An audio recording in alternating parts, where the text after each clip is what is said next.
I want to make a brief statement that relates to this, and I didn't know about it at the time. When I was running for Cobb County District 3 Commission, I heard in the news that there were a lot of health hazard problems with fish being imported from certain countries.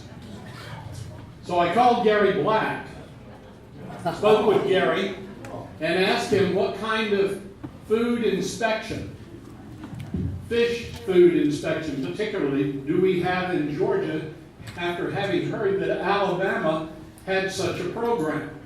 And Gary Black told me that there was no fish inspection provisions for quality and safety. So I adopted in my campaign to speak on that issue for Cobb County, that we would, as a commissioner, I would push to implement such an inspection within Cobb County, and I told Gary Black that I'd like to work with the state to implement such a provision statewide. Well, obviously I wasn't elected, so that didn't go anywhere, but we've got a couple of people running for Cobb County Commission, so maybe they will adopt that into their platform. So with that, we're going to open it up for questions. I have a first question. I have some hand to me in the back, and then Joe's going to come around to the rest of you who have questions, and just put your hand up. The person asked, can we ask Mr. Price's representative to tell us why he supported TPP?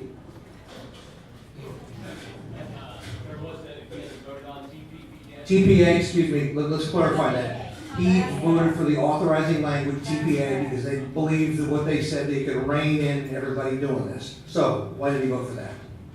I'm happy to talk afterwards. I'm not doing anything on camera. So, okay, that's okay. You know what? That's okay. I got after we get all done here, I got a 1 minute and 21 second video I'm going to show y'all. You'll appreciate it. Okay, next question. Yours was paid for. You're going to read Yeah, it. you can read the question. The reason I had you write them down, so you wouldn't forget. That's all. Mr. Barksdale, thank you very much for being here. Thank you very much for the information.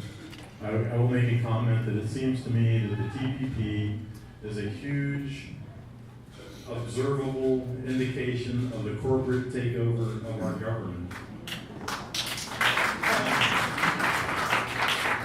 All right, but here's the question. Now I did see Johnny Isaacson speak today, and according to what he was saying today, he was saying that the treaties, individual treaties, will be negotiated by the president, and then each individual item would be voted on up or down. So it's each individual provision that's going to go to Congress, according to Johnny Isaacson, to be voted on. So the question is he showing his ignorance, or is he just lying? Let's vote on it. I can only tell you the provisions and the rules are quite clear. The TPP is going to be voted on as a whole, up or down, yes or nay. Now, there are some, supposedly, Congress can look at the question of whether existing United States laws need to be changed to allow TPP to occur, to see if there's any conflicts. That's about the only real review that I know Congress can do regarding TPP, but they most certainly cannot revise any of the specific subsections of that agreement. Thank you very much for this very important presentation. My question is kind of a comment, then a question. According to Breitbart News and MapWhite Organization, our two senators received money from the groups pushing the TPP. Senator Isaacson over $2 million, Perdue over $1 million, and we went up the line, McConnell, it was over $6 million, and on down the line throughout Congress, and that would include Representative Price. And I'm sorry I don't have the amount he received. So based on that and the fact that international corporations stand to make the most money on this, and the American people tend to lose, and this seems to me to be unconstitutional. What do you recommend we do to stop this thing? I made one, and I think we need to hear, if I can, other people, I think, raise your hands and maybe comment on this. I don't want to be the only person. I think this, yeah. I started out with what I remember. We need to start getting in touch with those congressmen and senators right away. You need to get on your internet. You need to use email, snail mail, phone calls, whatever methods you like to use. You know, those don't have to be mutually exclusive. Start asking specific questions about the TPP to your congressmen and senators and demanding actions now. That's one thing we're going to do. There already are several organizations obviously organized nationwide to oppose TPP. One of them is called Flush the TPP, which I think at least, no doubt. But I have to tell you, they have one of the best websites because obviously, but it's not like they're really trying to give, individual opinion. It's a clearinghouse. A clearinghouse for just about anybody who has commented on, made a statement. You can go in there and you get simply a series, one after the other, of a summary of the press releases by, Doctors Without Borders, the Citizens for Responsible Government, etc. Go on to Flush Imbic. There are going to be rallies, there are going to be marches, that type of thing. I think we're already thinking about, and I would urge you, maybe we can use the list you signed to be in touch with you. We think it would be a good idea to start organizing delegations to go down to the congressman's local offices, 2 or 3, 5 people at a time, 500, and pose questions to them on this issue. So I hope you will join those of us who are already thinking of doing this. Organize it on your own. Those are some of the initial actions that I suggest we should start taking. But remember, Congress is going to have to turn this thing down to keep it from being implemented. Hey, oh, Tom. I'm sorry. Hey, Tom. Ted? I believe the only Republican congressman that voted against fast track was Doug Collins up in North Georgia. And I think we ought to hold him up as someone who stood up for what was right and hopefully be an example for other congressmen in Georgia. My question, though, actually is I brought a nice little 2-pager on Georgia-specific data. So this is from citizen.org. It actually talks about not only NAFTA, but the Korean Free Trade Agreement, which was passed in 2011. And it very clearly shows that under the last 5 years from that free trade agreement, the trade deficit from Georgia has grown. And so this is another sort of aspect of these free trade agreements. Imports increase, exports and jobs are exported to those countries that are producing the goods. So would it be okay if I passed out? Oh, absolutely. I would encourage you to do so. It's a very good idea. Ted Terry, incidentally, is a representative of the CIO. Another person that might ordinarily not be in this audience, here we are. And I think it's very good that we're doing that. So the handout points out specifically the impact already of NAFTA, for example, I think, on Georgia jobs, and the likely impact of TPP on the Georgia economy and jobs. So please, if you don't have enough copies of those, then I'm sure we can make more and hand them out. We're having a hard time reading this, so whoever wrote it, please raise your hand. Who are the lobbyists and who know how much money is given? Who wrote this? Somebody here wrote this. All right, would you read this, please? I can't make it out. Yeah, we're having a hard time reading it. That's You why. just did read it. Who are the lobbyists? Can we pinpoint who the people are giving money to, which politicians to support? And then identify them. No, we can't. And Jan has a very good, she can tell you how to do it. Yeah, you can see, Jan, you got a list, don't you? Yes. You can see Jan Barton after, and Jan, they can help you out with that if that's okay. Just publish it. Yeah, okay. I had a real quick question. You might have already told us this, but who was the person who came up with this monstrosity of an idea, and who developed it? Well, again, free trade has been the trend now, sort of, Republican, Democrat for many decades now. NAFTA, of course, was one sponsored by the Democratic administration at that time. Barack Obama is a free trader. And quite obviously, he is very caught up with believing that this does have, I give the man sincerity for what he believes, that it will increase economic prosperity. And remember, I think for President Obama, putting this thing in place as a means of countervailing power to China is very important and looms very largely in his eyes. And again, that's obviously an important consideration. I just do not think that we need this thing in order to achieve that goal. I guess I'm trying to understand, how did it come to be? Who wrote it? Again, ma'am, this took place over 5 years. You are absolutely right. I think in the analogy, you know, occasionally, probably more than occasionally, in the United States Congress, a gaggle of lobbyists will come together and write a bill. And that bill then becomes what is put, or that proposal is then put forward as a bill and becomes a law. Who wrote this thing? 85% is the figure I see of the people who participated in those 5 years of negotiations represented corporations. But we don't really know. Huh? Oh, well, You could backtrack it. It would take you'd be a lot of research to get there to find out who it is, and it would be worth the time for somebody really to do that, so you can really peel the onion back to find out. And I think you'd probably really be surprised, actually. and I would, it was again. It wasn't. I think you could safely say who was not there in any major. There were not any labor union representatives there. There were not environmentalists there. There were not the average consumers there. Workers were not represented. None of those other special interests were. I like to ask this question. I don't mean, but just to put a bug in your ear.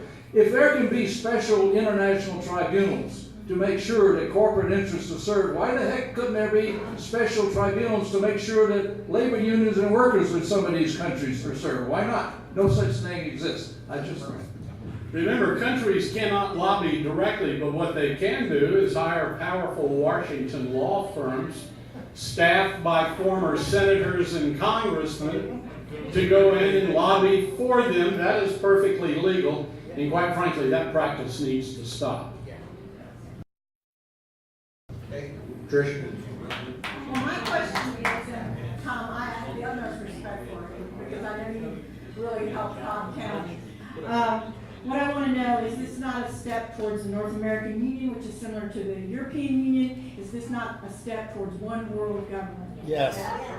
I'll let maybe you can. Well, I'm not too good at answering that question. I just am against TPP on the merits of what's there.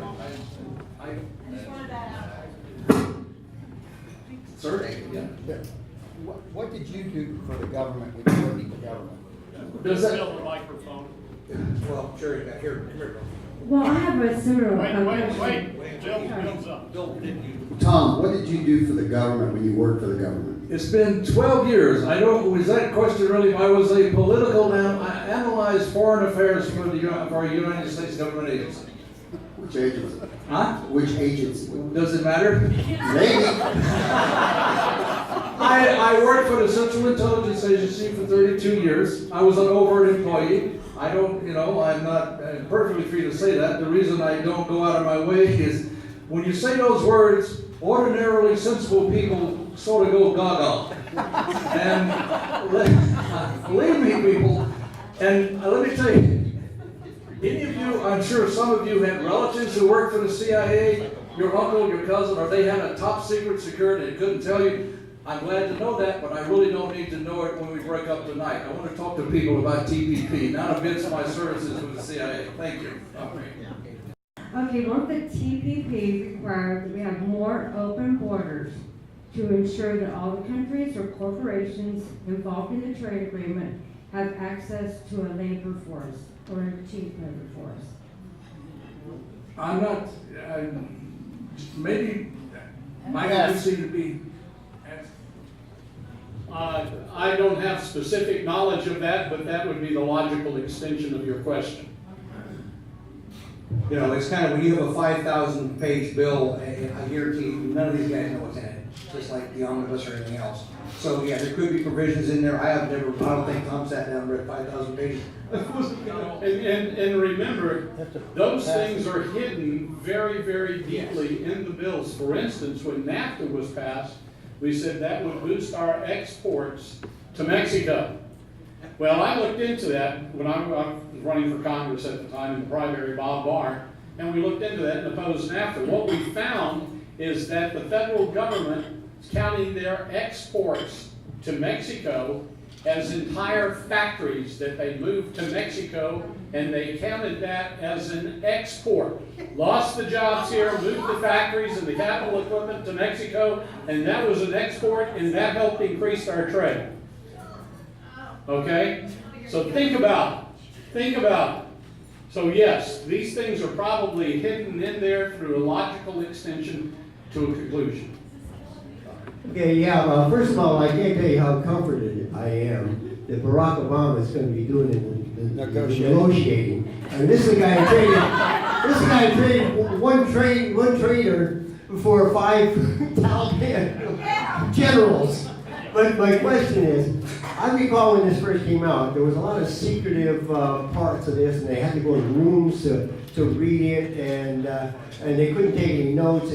Has that all come out of the woodwork, or are there still hidden parts of this? No, as far as I know, yeah, again, this thing was negotiated in secrecy. It's amazing how well they maintained that secrecy over 5 or more years. It was finally given to Congress several months ago, that provision you're talking about. They put it in a special room, and you could go if you were a congressman, and I presume if an anointed staffer could go into that room and read it. But they couldn't take notes. But anyway, to answer your specific, now, as far as I know, all of it is now on the public record. Okay, I don't know of any provisions that remain secret. Okay? Good. The General Agreement on Tariff and Trade, GATT, reduced tariff barriers across the globe. The reductions were significant, reducing tariffs from the 15 to 25% range down to its current 5% level. This was a benefit to the American consumer. Are there any cost reductions we can look forward to under the TPP? I will admit I am not an expert on that particular part of it. The exact trade provisions, I think, obviously have complex answers and complex. I really can't give you a solid answer, I'm sorry, to that question. I just, again, as I said in my presentation, whatever those cost reductions are, I don't think it's going to be worth the price we're going to pay for this type of agreement that this is. That's my bottom line on that. That was the secret part. My question is, where in the Constitution's agreements addressed? Everything I read is treaties. Founding fathers set up treaties to deal with foreign nations. Where is agreements addressed in the Constitution? In general terms, where are agreements like this addressed? I can only give you, and we have. On the Constitution? Yes, sir. I cannot cite. I think Michael is probably going to be the one who's going to. I am absolutely confident that the Constitution itself, over 200 years, has allowed the completion of foreign agreements, including agreements like this. So I believe that the Constitution does fully support it. I may be wrong on this, but I think international agreements are called treaties. Right. Okay, it must be approved by 2/3 of the Senate to be ratified. What about the But they have to align with the Constitution. That's right. What about the Iranian deal? Well, That was an agreement. That was an Was it agreement, good? Again, sir, as I stated earlier, we want to get off track. We all want to get off track and address those things. But that's Well, this is an agreement. well, we're staying with the TPP here. Okay, let me just amend Michael's statement on this particular. This is not a formal treaty. It does not require 2/3. As far as I know, it only requires, it's going to require a majority vote in order to approve it in both houses of Congress. And that's because the Congress and the TPA gave them the authorizing language to do that. That's why. It is not supposed to be an agreement. It is supposed to be required by the Constitution as a treaty, and this is the problem that we have with our Congress today and our representatives in Washington, but that's another story. Does an up or down vote apply to the signing nations, i.e. must call all nations to approve for TPP to apply / approve? Good question, and again, I haven't seen the number of countries that would have to approve it for it to apply. I don't know if there is a cutoff like that. I don't know. But the actual signing is obviously the one that's going to take place on February 4th. Obviously, all the 12 countries are prepared to sign it. So it is going to be a sign in that respect. Remember, signing it doesn't mean it goes into force as far as the United States. It simply means the United States has entered into this foreign agreement. Let me ask, I think the question was, there was no, it requires an up or down vote in Congress, right? Yes. Is that what it was? But that does not apply to the other nations involved. They all have their own mechanism. They all have their, yes, I'm sorry, yes. They all have their own mechanisms for this agreement. Exactly, I'm sorry.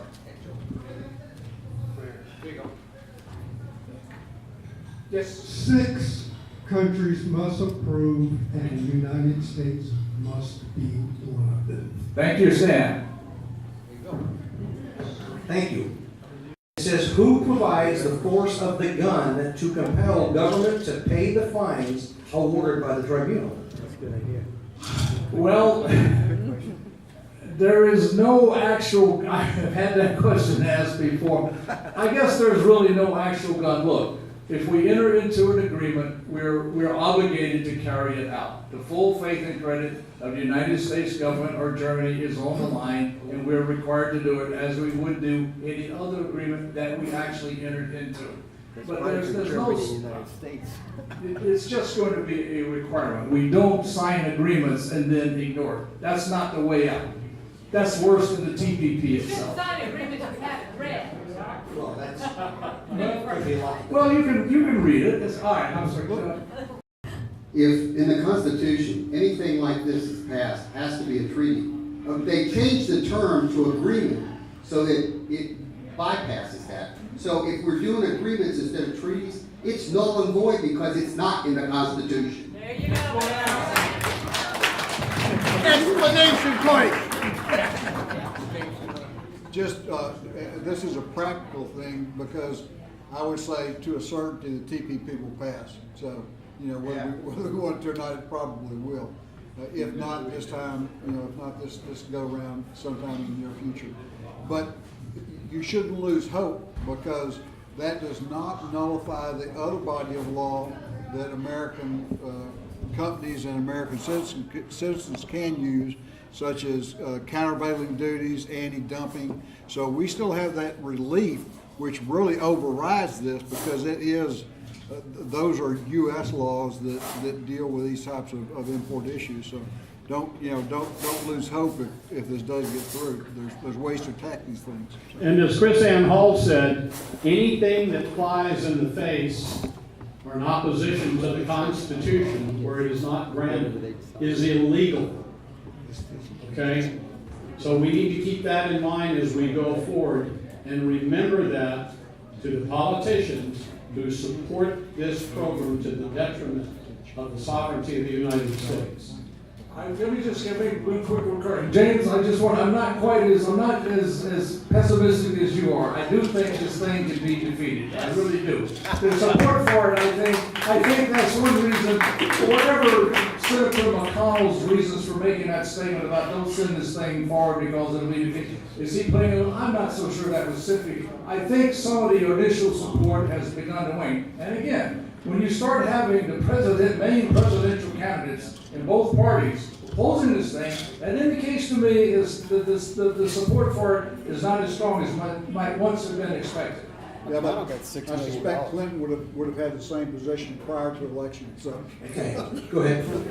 With the wanting to get this message to everyone, our congressmen, our legislators and whatnot, with debates coming up for both the Democratic and the GOP, one very soon, with our knowledge that Obama doesn't have the ability to negotiate, Can we not get this to one of the moderators to very quietly and succinctly bring it up, and that goes nationwide?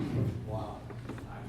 You know, again, That'd be you know the a tough answer. road to hoe. I agree with you. It would be a tough road to hoe to do that. The whole thing is what you really have to look at. You have to look at TPA. You have to look what Congress gave him the authority to do. They went way out of the box. And so it may be a moot point what you're talking about because what they've already done. You know, they're thinking they're going to fix it, and they're doing it was exactly the opposite. They gave him more power that wasn't there before. And I don't care if it was Obama, I don't care if it was a Martian. It doesn't matter who it is. The Congress authorized something they shouldn't have done. They shouldn't have done this. And again, I don't, you know, to me, this idea that Obama is going to be negotiating, I'm not quite sure where that comes. The agreement is signed and sealed. I mean, it's there. There's not going to be any further point-by-point negotiations about the provisions of TPP itself. It's just a question of whether the United States Congress is going to pass it or not. Now, you got to remember, I didn't write this. Somebody handed me this. It said, should members of Congress have to take a multiple choice test to see if they understand the bill? Yes.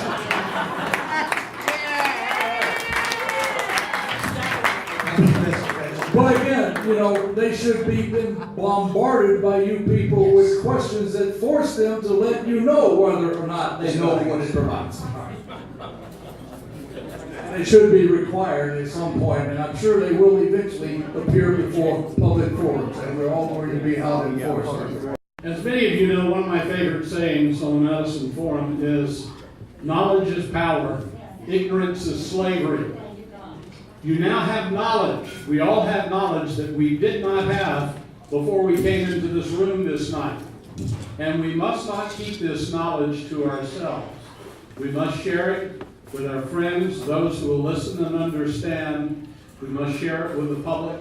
And we must specifically share it with those people who we elect to represent us, for they are our employees. We are not their servants. And they need to be reminded. We are not the cattle on the Bundy Ranch waiting for a fire to consume us. And tonight I want to thank Tom for such a absolutely grand and calming presentation. And we hope to be doing more of these with Tom. You opened a lot of eyes, and we appreciate it. Thank you very much. Hey guys, Susan Bray here. I've just been named co-chairman of the Cherokee County Cruise Campaign.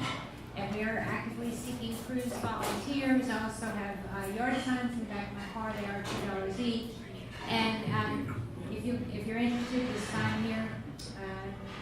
Let me know. Thanks, Susan. Okay, again, if you're interested in the not the Bundy Ranch, but the Hammond Ranch history, I have copies. I can give it to you. Now, how many of you in here know who Gil Fulbright is? Oh, okay. I'm going to play a little video, and this is what we have right now representing us. People like this. So Jack, floor. Oh, I didn't know. You know, I didn't see. I can't balance. see this here. And balance. This is Claire Harrison. Claire, tell everybody who you are. Hello, I'm Claire Harrison. I'm the manager of Cobb County on behalf of Donald J. Trump for president. And we have a present here tonight. We have signs, we have bumper stickers, we have Trump cards. So come see me if you'd like to get involved. We'd love to have you. Go Trump!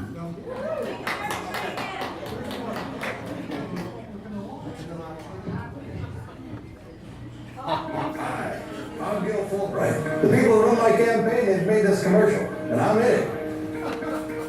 This campaign, it's not about me. It's about crafting a version of me that will appeal to you. A version that visits random work sites with paid actors, pointing things.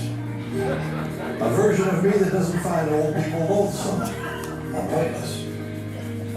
Has a conventionally attractive yet curiously still family. Listening to my constituents, legislating, these are things I don't do. What I do is spend about 70% of my time raising funds for re-election. I do anything to stay in office. My name is Gil Fulbright, but now I'll change my name to Phil Goldbright, or Bill Fulbright, or fill my mouth with farce. These are the things that are important to me. And these are the fine people that finance my campaign. Now, in order to do these things, I have to stay in office. And to stay in office, I have to keep these guys happy. Now, if any of these things make these guys unhappy, well, my hands are tied. The government of the choice is clear. You want another spineless mouthpiece for special interest and lobbyists? Or a spineless mouthpiece for special interest and lobbyists? And I approve this message.